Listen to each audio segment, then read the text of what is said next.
UP का वो case जहां एक लड़की ने 4 बार शादी की और चारों बार डिवोर्स लिया और चारों पतियों से हर महीने एलिमनी वसूल रही थी। शादी के कुछ दिनों बाद झूठे आरोप लगाकर सीआरपीसी सेक्शन 125 के तहत मेंटेनेंस क्लेम कर दिया जाता था और जैसे ये कोई साइड इनकम का पूरा बिजनेस चल रहा हो। बाद में जब उनमें से एक पति ने खुद इन्वेस्टिगेशन किया तब ये पूरा स्कैम दुनिया के सामने आया। और अभी हाल ही फिलहाल में कर्नाटक में भी ऐसा ही एक मामला सामने आया जहां एक महिला ने सात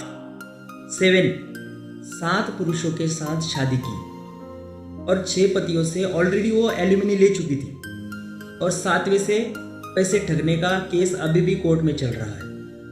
बेसिकली इंडियन लॉ का आईपीसी सेक्शन 498A हमेशा से काफी कंट्रोवर्शियल रहा है। आजकल एक बात बार बार सुनने में आ रही है कि भारत में शादियां अब पहले जैसी नहीं रही, रिश्ते अब पहले जैसे मजबूत नहीं रहे और डिवोर्स अब कोई रेयर चीज नहीं रही हमारे लिए, बल्कि ऑलमोस्ट कॉमन बात हो चुकी है। लेकिन सवाल तो ये है, आखिर ऐसा हो क्यों रहा है? क्यों आजकल शादियां टिक नहीं रही? भारत वो देश है जहां शादी सिर्फ 2 लोगों का रिश्ता नहीं बल्कि 2 परिवारों का मिलन माना जाता था, जहां शादी का मतलब था जीवन भर का साथ, त्याग, समझौता, भरोसा, जिम्मेदारी। लेकिन आज हर रोज तलाक के नए केसेस सामने आ रहे हैं, चाहे आम लोग हो, बड़े बड़े बिजनेसमैन हो, क्रिकेटर्स हो या कोई बड़ा सेलिब्रिटीज हो। यह तूफान हमें हर जगह देखने को मिल रहा है और पिछले कुछ सालों में खासकर बड़े शहरों में, दिल्ली, मुंबई, बैंगलोर जैसे शहरों में डिवोर्स का ग्राफ इतने तेजी से बढ़ रहा है कि कई जगहों पर यह संख्या 3 गुना तक बढ़ चुकी है। यानी मतलब साफ है, कहीं ना कहीं रिश्तों में दरारें पड़ रही है, परिवार बिखर रहे हैं और ये हमारे समाज के लिए और आने वाली जनरेशन के लिए बेहद ही चिंताजनक बात है दोस्तों। अब हमें इस बात को समझने का समय आ चुका है कि हेल्दी रिलेशनशिप और सोशल सपोर्ट हमारे जीवन में कितना जरूरी है। मैं अगर होनेस्टली कहूं ना तो इसके 2 सबसे बड़े रीजन है। पहला बड़ा रीजन है महिला सशक्तिकरण का दोहरा सच, वुमन एम्पावरमेंट। आज महिलाएं पढ़ी लिखी है, फाइनेंशियली इंडिपेंडेंट है, स्ट्रांग है, हर क्षेत्र में महिला आगे आ रही है, हर क्षेत्र में उनका योगदान देखने को भी मिल रहा है। वो अपने लिए आज़ादी के साथ साथ राइट डिसीजन लेने के लिए भी कैपेबल है और ये बहुत अच्छी बात है, बहुत ही ज़्यादा अच्छी बात है ये। क्योंकि अगर कोई रिश्ता अब्यूजिव है, टॉक्सिक है, गलत है तो किसी भी इंसान को जबरदस्ती उसमें रहने की कोई जरूरत ही नहीं है। आज की लड़कियां चुप नहीं रहती, लड़ती है, खड़ी होती है और खुद को बचाती भी है, क्योंकि आज के जमाने में 4 दीवारें और 2 वक्त की रोटी सब कुछ नहीं है। इस बात को हमें समझना पड़ेगा और इसीलिए पिछली जनरेशन के औरतों की तरह आज की लड़कियां ये सब झेलती नहीं है, या फिर ऐसा भी कह सकते कि वो झेलना भी नहीं चाहती। और ये एम्पावरमेंट का सबसे सुंदर रूप है। लेकिन इस कहानी का दूसरा पहलू भी है जिस पर हमें ध्यान देना ही पड़ेगा, क्योंकि जो कानून उनकी सुरक्षा के लिए बनाए गए थे उसी ताकत का, उसी कानून का कुछ लड़कियां गलत इस्तेमाल भी कर रही है। आज ऐसे केसेस आए दिन बढ़ते जा रहे हैं जहां 498A जैसे झूठे आरोप मर्दों पर हमखास लगाए जाते हैं। Cocktail of cases, domestic violence, क्रूरता, रेप, डाउरी, हैरेसमेंट, ये सब के सब एक साथ लगा दिए जाते हैं ताकि ज़्यादा से ज़्यादा एलिमनी मिल सके, ज़्यादा से ज़्यादा इसका फायदा उठाया जा सके। आपने भी देखा होगा दुनिया भर में मिडिल क्लास से लेकर अरबों खरबों की संपत्ति वाले लोगों की पत्नियां तक उनसे तलाक ले रही है और सिर्फ एलिमनी के लिए। क्या इन पर कोई कंट्रोल नहीं होना चाहिए? और अभी माननीय सुप्रीम कोर्ट ने भी ये कहा है कि ऐसे मामले पिछले कुछ सालों में बेहद ही ज्यादा बढ़ चुके हैं। और यहां सवाल ये नहीं है कि केस कौन जीत रहा है, सबसे बड़ा सवाल तो ये है कि इमोशनली हार कौन रहा है।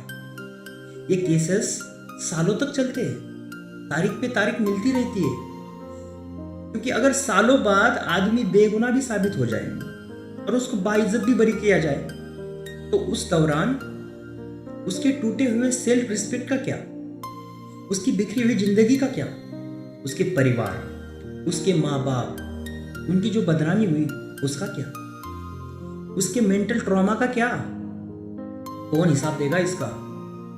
क्या उस इंसान की लाइफ की कोई वैल्यू नहीं है? प्रॉब्लम एम्पावरमेंट नहीं है, प्रॉब्लम है अधूरा एम्पावरमेंट। लेकिन इन्हें अधिकार तो मिल गए, लेकिन जिम्मेदारी, एथिक्स, वैल्यूज, ये सब पीछे रह गए भाई। दूसरा और सबसे बड़ा रीजन मेरी नजरों में ये है एक्सपेक्टेशन का पहाड़ पर जाना और कम्युनिकेशन का जमीन पर आना। आज इस सोशल मीडिया ने रिश्तों को एक फैंटेसी बना दिया है। हर कोई परफेक्ट लाइफ पार्टनर चाहता है, परफेक्ट लाइफ चाहता है, परफेक्ट घर, परफेक्ट इनकम, परफेक्ट लाइफस्टाइल। लेकिन सच्चाई तो ये है मेरे भाई कि रियल लाइफ कभी भी परफेक्ट नहीं होती। लाइफ इम्परफेक्ट ही खूबसूरत और शानदार होती है, तभी जीने का मजा भी आता है। आज रिश्ता निभाने से ज्यादा रिश्ता कंपेयर किया जाने लगा है। उसके पति ऐसे है, उसकी पत्नी वैसी है, उसके पति के पास ये है, उसकी पत्नी के पास वो है। सोशल मीडिया के कारण हम आए दिन, हर दिन खुद की लाइफ को दूसरों की लाइफ से कंपेयर करते जा रहे हैं, और ये कंपैरिजन हमारे प्यार को धीरे धीरे धीरे खत्म करता जा रहा है। और फिर आता है कम्युनिकेशन गैप। ना तो लोग खुलकर एक दूसरे से बात कर रहे हैं, ना ही खुलकर एक दूसरे की बात सुन रहे हैं, और ना ही खुलकर वो खुद की लाइफ भी ढंग से जी रहे हैं। बस चुपचाप दिन निकालते जा रहे हैं, और इससे ईगो और मिसअंडरस्टैंडिंग बढ़ती जा रही है हमारे बीच में। और फिर यही सोशल मीडिया हमें बेटर ऑप्शन के झूठे सपने दिखाता भी है। एक लड़के के मुकाबले लड़कियों को ज्यादा ऑप्शन दिखाई पड़ते हैं रिलेशनशिप के लिए। रिश्तों में अंडरस्टैंडिंग ना हो ना, तब मिसअंडरस्टैंडिंग शक पैदा कर देती है। और जब ट्रस्ट टूट जाता है तो सिर्फ एक रिश्ता नहीं टूटता, एक इंसान अंदर से टूट जाता है, वो पूरी तरह से बिखर जाता है।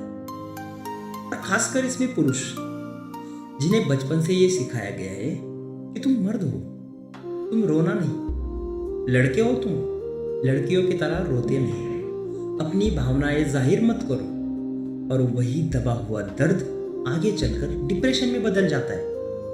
करियर का दबाव, साथ में फाइनेंशियल बर्डन, फैमिली का बोझ, समाज की नजरें, रिश्तेदारों के ताने, और ऊपर से ऐसे कानून का डर भी अलग, जिसमें मर्दों के दर्द का कोई कैलकुलेशन ही नहीं है। इस बात को लोग सीरियसली नहीं ले रहे आज भी।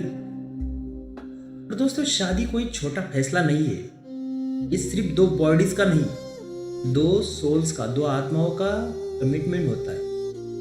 अगर इस रिश्ते की शुरुआत गलत हो, इरादा सेल्फिश हो, एक्सपेक्टेशन झूठी हो, तो अंजाम बहुत ही दर्दनाक, भयानक हो सकता है। तो आखिर हमें करना क्या चाहिए? हमें सिर्फ इकोनॉमिक फ्रीडम नहीं चाहिए, हमें इमोशनल मैच्योरिटी भी चाहिए साथ ही साथ। हमें सिर्फ राइट्स नहीं चाहिए, हमें रिस्पॉन्सिबिलिटीज भी चाहिए। हमें सिर्फ लव नहीं, अंडरस्टैंडिंग, पेशेंस और सैक्रिफाइस भी चाहिए।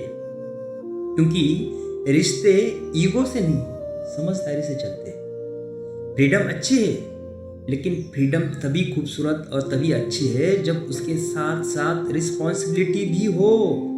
वरना रिश्ते टूटते रहेंगे, घर बिखरते रहेंगे, और ये ब्रेकडाउन का सिलसिला कभी नहीं रुकेगा मेरे भाई। तो दोस्तों, अगर आप भी एक मर्द हैं तो मेंस पेन चैनल को सब्सक्राइब करके ज़रूर रखना, क्योंकि यहाँ मर्द का दर्द छुपाया नहीं जाता, दिखाया जाता है, सुनाया जाता है। धन्यवाद।